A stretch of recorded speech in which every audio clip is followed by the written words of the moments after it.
Hi guys, അപ്പോൾ ഇന്നിവിടെ കുറച്ച് സിനിമകൾ റിലീസ് ചെയ്തിട്ടുള്ള ഒരു ദിവസമാണ്. അപ്പോൾ അതിൽ നമ്മുടെ അമൽ കെ ജോബി ഡയറക്റ്റ് ചെയ്തിട്ടുള്ള സിനിമയാണ് ഗുമസ്തൻ. ഗുമസ്തൻ എന്ന് പറയുമ്പോൾ ആ സിനിമ, ആ ഒരു ടൈറ്റിൽ തന്നെ ആ സിനിമയുണ്ട് എന്നുള്ളതാണ്. ഗുമസ്തൻ എല്ലാവർക്കും അറിയുന്നുണ്ടാകും. നിയമത്തിൻ്റെ എല്ലാ വശങ്ങളും പഠിച്ച ഗുമസ്തൻ, അതാണ് ഈ സിനിമയുടെ ടൈറ്റിലായിട്ട് തന്നെ വരുന്നത് അല്ലേ. അപ്പോൾ ഏതായാലും ഡയറക്ഷൻ്റെ കാര്യം പറയുകയാണെന്നുണ്ടെങ്കിൽ പുള്ളിക്കാരൻ ഈ സിനിമ നല്ലൊരു സസ്പെൻസ് ത്രില്ലർ ആയിട്ടാണ് ഈ ഒരു സിനിമ കൊണ്ടെത്തിച്ചിട്ടുള്ളത്. നമ്മളിങ്ങനെ ഉറ്റുനോക്കിയിരിക്കുന്ന നെക്സ്റ്റ് എന്ത്, അതായത് ത്രില്ലടിപ്പിക്കുന്ന രീതിയിലുള്ള ഒരു സിനിമയാണ് പുള്ളിക്കാരൻ ഇത് ഡയറക്റ്റ് ചെയ്തിട്ടുള്ളത്. നല്ല രീതിയിലുള്ള എഫേർട്ട് അദ്ദേഹം എടുത്തിട്ടുണ്ട് എന്നുള്ള കാര്യം ആദ്യമേ പറയാം. കാരണം ഈ ഒരു സിനിമ ഇങ്ങനെ ഒരു ത്രില്ലർ ഇതിലേക്ക് കൊണ്ടുവരാൻ അദ്ദേഹം നല്ല രീതിയിൽ എഫേർട്ട് എടുത്തിട്ടുണ്ട്. നമുക്ക് കാണുമ്പോൾ മനസ്സിലാകും. പേഴ്സണലി നമ്മളോട് വന്ന് പറഞ്ഞു കഴിഞ്ഞാൽ അത് എത്രത്തോളം ഉണ്ടെന്ന് നിങ്ങൾക്ക് അറിയാൻ സാധിക്കത്തില്ല. അത് കണ്ടു കഴിഞ്ഞാലേ അതിൻ്റെ ആ ഒരു ഇത് അറിയത്തുള്ളൂ. അപ്പോൾ ഇനി ഇതിലെ നടന്മാരെ കുറിച്ച് പറയുകയാണെന്നുണ്ടെങ്കിൽ നമ്മുടെ ദിലീഷ് പോത്തനുണ്ട്, അതുപോലെ തന്നെ ഷാജു ശ്രീധർ, പിന്നെ നമ്മുടെ ജെയ്സ് ജോസ് എന്ന് പറയുമ്പോൾ ഈ പേര് ഞാൻ അതാണ് നോക്കി പറഞ്ഞത്, കുറച്ച് ടഫാണ്. അപ്പോൾ ഏതായാലും ഇവരുടെയൊക്കെ അഭിനയം പറയുകയാണെന്നുണ്ടെങ്കിൽ എല്ലാവരും നല്ല രീതിയിൽ ഇതിന് എഫേർട്ട് എടുത്തിട്ടുണ്ട്. ആരും തന്നെ മോശമായിട്ട് അങ്ങനെ ഒരു അഭിനയം എനിക്ക് തോന്നിയിട്ടില്ല. എല്ലാവരും അവർക്ക് കൊടുത്ത ഒരു ക്യാരക്ടർ നല്ല രീതിയിൽ ചെയ്തിട്ടുണ്ട്.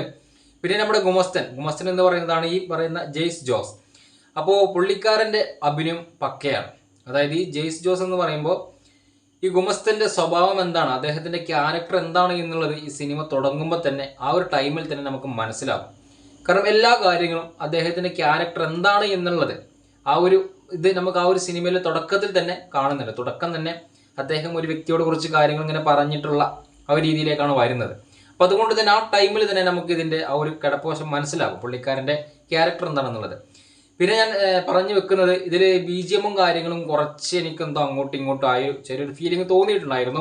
പേഴ്സണലി എനിക്ക് തോന്നിയതാണെന്ന് എനിക്കറിയത്തില്ല. ഏതായാലും നിങ്ങളുടെ അഭിപ്രായം നിങ്ങൾ കമൻ്റായിട്ട് രേഖപ്പെടുത്തണം. അപ്പോൾ ഏതായാലും പിന്നെ പറയാനുള്ള കാര്യം എന്ന് പറയുന്നത്, ഇതൊരു ത്രില്ലറായിട്ട് വരുന്ന മൂവിയാണ്. അതായത് ഒരു സസ്പെൻസ്, ഒരു വീട്ടിൽ ത്രില്ലർ എന്ന് പറയുമ്പോൾ അതിൽ കൊലപാതകമുണ്ട് എന്നുള്ള കാര്യം എല്ലാവർക്കും അറിയാലോ. അപ്പോൾ അതിൽ അങ്ങനെ സംഭവിച്ചു കഴിഞ്ഞിട്ട് പിന്നെ അത് കണ്ടുപിടിക്കുന്നു എങ്ങനെ ഏത് എന്നുള്ള കാര്യങ്ങൾ. പിന്നെ അവിടെ ഉള്ള ഒരാളെന്ന് പറയുന്നത് എല്ലാ നിയമവലികളും അറിഞ്ഞിട്ടുള്ള നിയമം അരച്ച് കലക്കി കുടിച്ച ഒരു വ്യക്തിയെ, അവരുമായിട്ടുള്ള കുറച്ച് കാര്യങ്ങൾ അങ്ങനെ ചുറ്റിപ്പറ്റിയിട്ടുള്ള ഒരു സസ്പെൻസ് ത്രില്ലർ ആയിട്ടുള്ള ഒരു സിനിമയിലേക്കാണ് ഇത് കൊണ്ടെത്തിച്ചിട്ടുള്ളത്. ഏതായാലും നമ്മളവിടെ പിടിച്ചിരുത്തി പോകുന്ന രീതിയിലുള്ള സിനിമയാണ്. ഫാമിലി ആയിട്ടാണെങ്കിലും അതുപോലെ തന്നെ ഇനിയിപ്പോൾ ഒറ്റക്കായിട്ടാണെങ്കിലും എങ്ങനെയാണെങ്കിലും ത്രില്ലർ സിനിമകൾ ആസ്വദിക്കാൻ പറ്റുന്നവർക്ക് പറ്റും. അല്ലാത്തവർക്ക് ഒരു പക്ഷേ എന്തോ എന്ന് എനിക്കറിയത്തില്ല. എനിക്ക് ഏതും പറ്റുന്ന ആളാണ് ഞാനിപ്പോൾ ത്രില്ലർ ആണെങ്കിലും റൊമാൻറ്റിക് സിനിമകളാണെങ്കിലും അതുപോലെ തന്നെ ഫൈറ്റ് ആണെങ്കിലും ഏതാണെങ്കിലും എനിക്ക് നല്ല രീതിയിൽ എല്ലാം പിടിക്കാറുണ്ട്. പിന്നെ ഇതിൽ ഇമോഷൻസും കാര്യങ്ങളും കുറച്ച് ആ ഒരു സെക്കൻഡ് ഹാഫ് അകത്ത് കുറച്ച് വന്നിട്ടുണ്ട്. കുഴപ്പമില്ലാത്ത രീതിയിൽ അത് നമുക്ക് കണ്ടിരിക്കാനായിട്ട് സാധിക്കും. പിന്നെ എടുത്തു പറയേണ്ടത് സസ്പെൻസ് തന്നെയാണ്. അതായത് ഇതിൻ്റെ ക്ലൈമാക്സും കാര്യങ്ങളെല്ലാം തന്നെ വളരെ ഭംഗിയായിട്ട് അവർ അവസാനിപ്പിച്ചിട്ടുണ്ട്. പിന്നെ ഇതിൻ്റെ സെക്കൻഡ് പാർട്ട് ഉണ്ടെന്ന് പറയുന്നുണ്ട്. എന്തോ അതേപ്പറ്റി നമുക്ക് കൂടുതൽ വിവരങ്ങളൊന്നുമില്ല. അപ്പോൾ ഏതായാലും സിനിമ എല്ലാവരും പോയിട്ട് തിയേറ്ററിൽ തന്നെ പോയിട്ട് കാണാനായിട്ട് ശ്രമിക്കുക. ഒരു ത്രില്ലറാണ്. ത്രില്ലറൊക്കെ എന്ന് പറയുമ്പോൾ വിഷ്വൽസും കാര്യങ്ങളൊക്കെ ത്രില്ലർ സിനിമയിൽ നമ്മൾ പറയേണ്ട ആവശ്യമില്ലല്ലോ, കാരണം ആ ഒരു ലെവലിലാണ് ചെയ്തിട്ടുള്ളത്. അപ്പോൾ എന്താ പറയുക, ത്രില്ലറായിട്ട് സിനിമ കാണണം, അത് അങ്ങനെ ഒരു ക്യൂരിയോസിറ്റിയോട് കൂടി നോക്കിയിരുന്ന് കാണണമെന്നുണ്ടെങ്കിൽ തിയേറ്ററിൽ പോയിട്ട് കാണാനായിട്ട് ശ്രമിക്കാം.